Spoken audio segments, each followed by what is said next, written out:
Bon, ça va aller. Faut juste que je prenne mon courage à deux mains et ça va aller. Faut juste... Oh, tu étais là. Non, non, je t'attendais. Bah oui, ça va bien. T'as raison. Écoute, je peux plus me voiler la face. Tous ces petits tacles, ces disputes, en fait, c'est parce qu'on s'apprécie. Et je crois que je... Je crois que je te... ça va? Ah bon, tu sais en faire, toi?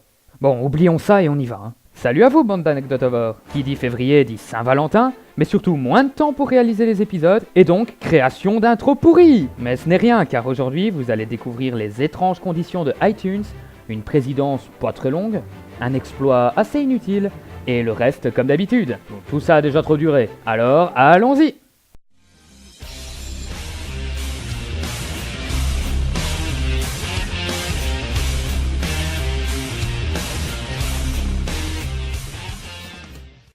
Comme vous le savez tous, la Saint-Valentin est passée depuis quelque temps. Mais malgré cela, j'aimerais vous partager un adjectif qui vous fera avoir la classe auprès de votre partenaire. Il se peut que vous trouviez les fesses de votre conjoint assez jolies. Ben oui, ça arrive, hein, chacun ses fantasmes. Eh bien, sachez qu'un adjectif existe pour les qualifier, et ce mot est calipige. Je vous conseille de le retenir. Ça pourrait transformer vos « t'as un beau boule » par des phrases bien plus romantiques. Toi aussi, apprends à pécho avec nos bodies. Petite étude scientifique en rapport avec des voitures. Et oui, les scientifiques font vraiment des études sur tout. Vraiment tout. Cette récente étude est arrivée à la conclusion qu'une voiture noire a 12% de risque de plus d'avoir un accident en plein jour qu'une voiture blanche. Mais quelque chose me chiffonne. Ça devrait pas être le contraire. Bah oui, ça devrait pas être plutôt la nuit que les voitures noires aient des accidents? Si quelqu'un a compris le résultat de cette étude, faites-moi signe. Êtes-vous Apple addict? Mais oui, vous savez, les personnes qui ne jurent que par iPhone et Mac. Eh bien, si vous êtes dans ce cas, vous avez sûrement lu les conditions générales de la licence d'iTunes. Comment ça, personne ne la lit? Bah vous devriez, il y a des trucs assez intéressants là-dedans. Par exemple, il est précisé qu'il est interdit d'utiliser iTunes pour le développement, la conception, la fabrication ou la production d'armes nucléaires, de missiles ou d'armes chimiques ou biologiques. Ouais, bon. À part créer une arme briseuse d'oreilles à base du dernier album de Jul, je vois pas en quoi la musique peut être nucléaire. Comme le dit si bien la publicité, le cheval, c'est génial. Mais vous ne vous êtes jamais posé la question de pourquoi le cheval est sûrement l'animal qui a été le plus facilement apprivoisé par l'homme? La réponse pourrait bien se trouver dans ses yeux. Non mais c'est une image, hein. Bon, je dis ça car les chevaux ont une vue qui grossit de 50% ce qu'ils voient, ce qui signifie qu'ils nous perçoivent 2 fois plus grands que nous ne le sommes en réalité. C'est grâce à cela que l'homme a pu apprivoiser le cheval. Alors, celui-là, c'est quelque chose. On va reparler des présidences américaines, mais bien avant Donald, j'invente des attentats en Suède, Trump. Voici William Henry Harrison, le 9e président américain. Le 4 mars 1841, Harrison commence son mandat par un discours de plus d'1 heure prononcé sous une pluie battante. Suite à cela, le pauvre William contracta une pneumonie. Seulement voilà, à cette époque, la médecine, c'était pas top. Et William mourut 1 mois plus tard, le 4 avril 1841. Au final, il entra dans l'histoire comme un des présidents des États-Unis à avoir eu un des mandats les plus courts de l'histoire. Pas de bol.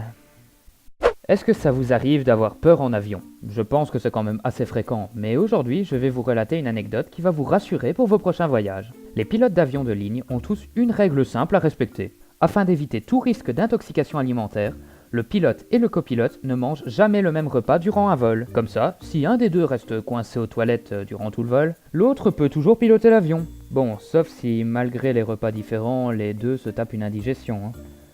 Je veux pas vous faire peur, hein. Non, non. Bon, vous arrêtez tout et vous allez tout de suite voir vos fermetures éclairs. Posez pas de questions, allez voir. Hop, hop, hop. Bon, alors, sur vos fermetures éclairs, il doit sûrement y avoir inscrit les lettres YKK. Peut-être l'aviez-vous déjà remarqué, mais vous êtes-vous posé la question de leur signification? Ne vous inquiétez pas de complot reptilien Illuminati là-dessous. Les lettres sont simplement les initiales de la marque japonaise Yoshida Kogyo Kabushiki Kaishi, leader mondial de ce secteur et fournisseur d'énormément d'autres marques. Voilà l'explication. Mais non, c'est pas un complot. Allez, oust! Ah, la suite. Vous voulez encore vous sentir nul face au record des Japonais? Alors faites la connaissance d'Akira Oraguchi. Ce psychiatre de profession a réalisé un petit exploit en 2006, à l'âge de 59 ans. Voulant prouver l'efficacité de sa mémoire, Akira réussit l'exploit de réciter de mémoire 100 000 chiffres après la virgule du nombre pi. Bon, ça lui a pris un peu plus de 16 heures et c'est assez inutile, mais ça reste un exploit incroyable, digne des super-héros.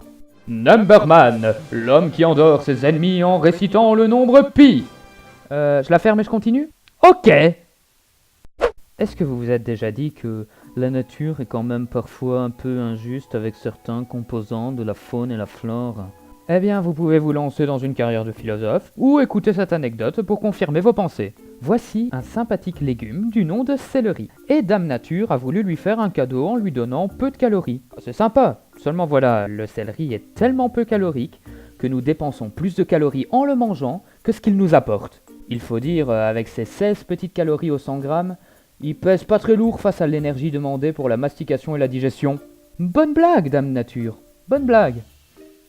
On a vu que la nature est pas sympa avec certains légumes, mais elle peut être encore pire avec certains insectes. Voici un éphémère. C'est un insecte qui, comme son nom l'indique, a la particularité d'être éphémère. Bravo, cookie pour tout le monde.